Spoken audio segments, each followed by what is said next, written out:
किया है, ये सारी चीज़ का हिसाब दिल्ली में इसका होगा।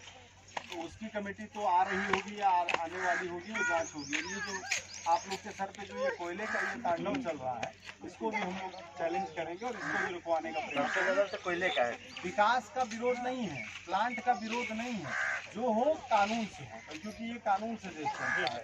हम और आप भी अभी बिना हेलमेट के बाहर जाएंगे तो चालान कट जाता है कि नहीं कट जाता? जो कि एसीसी सीमेंट जो सलाई बनवा में निर्माणाधीन है, उसमें कई प्राकृतिक जल स्रोतों को समाप्त करते हुए उसकी बाउंड्री कर ली गई थी और उन स्रोतों को समाप्त कर दिया गया था, जिससे कि यहाँ के जो लोकल लोग हैं उनको बड़ी परेशानी का सामना करना पड़ रहा था।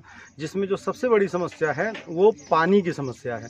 पानी का जल स्रोत समाप्त करना, हमारा ज़िला जैसा सबको विदित है कि हमारा जनपद सोनभद्र डार्क जोन में आता है, वैसे ही हम पानी की समस्या को झेल रहे हैं।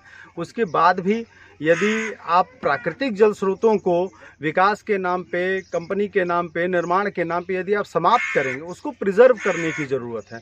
उसको लेकर के माननीय एनजीटी में नई दिल्ली में एक याचिका प्रस्तुत की गई थी, Vikas Shakya versus union of India and others, जिसमें माननीय एनजीटी न्यायालय ने एक कमेटी गठित की है। जो कमेटी को ये निर्देश प्रदान किया गया है कि वो प्राकृतिक जो जल स्रोत समाप्त करके कंपनी का निर्माण किया जा रहा है उसकी जांच की जाए।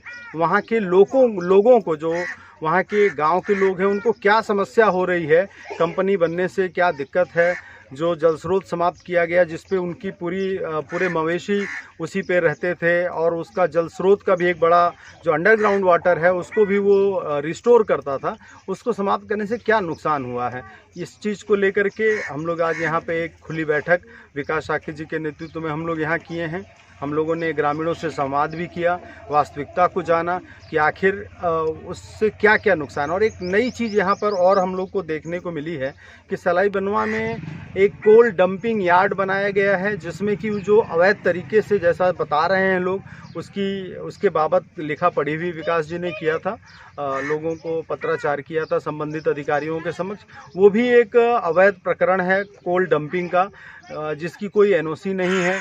उस कोल डंपिंग में सिर्फ डंपिंग ही नहीं होती है, बल्कि उस डंपिंग में मिक्सिंग का काम भी होता है। उसमें कुछ चीज़ें जैसे चारकोल है, भस्सी है, वो मिक्स करते हैं। उसके खिलाफ भी माननीय एनजीटी में एक मामला पहले से ही लंबित है, OA 817/2022, जिसमें कि सोनभद्र के अनपरा क्षेत्र में जो बीना के पास में कोयला डंपिंग था अवैध, 10 मिलियन टन कोयला बिना किसी एनओसी के डंप था, उसकी जांच कराने के लिए याचिका प्रस्तुत की गई थी, जिसमें अब सुओ मोटो एनजीटी ने ले लिया है। उसमें हम लोग एक आईए फाइल करके और इस प्रकरण को भी उठाने का काम करेंगे। और यहाँ के जो जल जंगल ज़मीन जिसका जो कंजर्वेशन है, जो करना बहुत आवश्यक है, उसके लिए हमारी ये इच्छा है, हम दोनों लोगों की, अब सभी लोगों की, कि आप सब लोग भी, जितने भी हमारे जनपदवासी इस बात को सुन रहे हों, आज अगर हमारा जल जंगल ज़मीन नहीं बचेगा, आज हम अपने नदी नालों के प्रति अगर ईमानदार नहीं होंगे, तो आने वाला भविष्य बहुत बहुत बहुत बुरा देखने को मिल सकता है। इसलिए मैं करबद्ध प्रार्थना करता हूं अपने जनपद के प्रत्येक व्यक्ति से कि एक लाइन ही सही, आप जहां हो, जो भी कर रहे हो, कंजर्वेशन के लिए कुछ न कुछ करें। प्रकृति आपकी माँ है, प्रकृति से हम और आप हैं। प्रकृति अगर नहीं रहेगी तो कुछ भी नहीं रहेगा।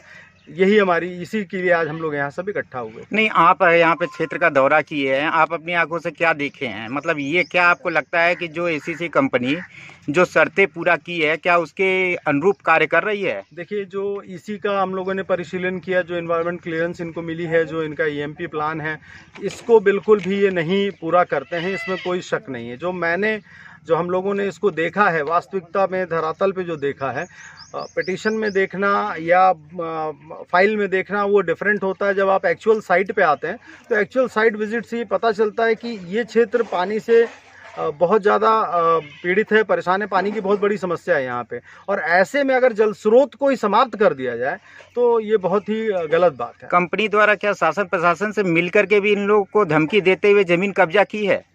क्या ऐसा भी प्रकरण सामने आया है? शिकायत बताई जा रही है, जो कि एक प्रशासनिक कार्य है, और निश्चित रूप से अगर ये लोग, अगर ऐसी कोई घटना इनके संग हुई है तो अगर ये प्रशासन शासन को शिकायत करेंगे तो इस पे कार्रवाई होगी। अगर इन्होंने कोई शिकायत की है, उस पर कार्रवाई नहीं हो रही है, तो जो कानूनी मदद इनको होगी, हम लोग निःशुल्क कानूनी मदद इनको उपलब्ध कराने का काम करेंगे। धन्यवाद।